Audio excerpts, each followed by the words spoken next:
This video will feature a walkthrough of the All Lines section in the Business Group Admin portal, also known as CommPortal Admin.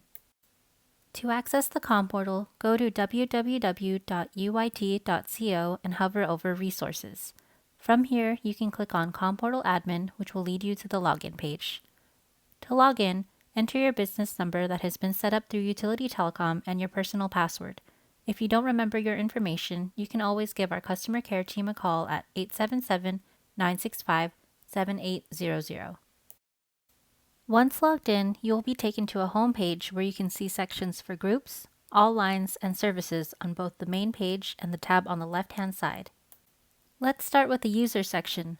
This section allows you to view your corporate directory. You'll be able to view phone numbers, extensions, names, and see which department they belong to. Here you can also move users from one department to another. To change an individual settings, select the user.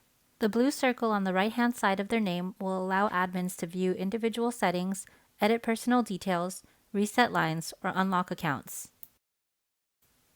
Each individual account can be modified to change phone statuses and to set up call forwarding. The Attendant section will feature your various auto attendant accounts. Clicking on an auto attendant will open up the new window that features the line status. Here, admins can view schedules of those in the call queue, set up menus based on schedules, record announcements, view available extensions, and set key configurations on the advanced settings. The Group Access section is for organizations with multiple locations. It's used when an organization wants to add another line for specific departments. The Phone section allows administrators to see every phone in the company and by each department. Change Phone opens up settings to change the description and line number.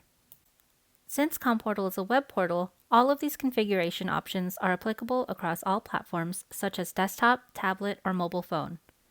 If you have any questions that couldn't be answered through this video or through the Help section of the Support tab, we are here to help. You can go to our customer care page for a quick start guide or contact us at 877-965-7800.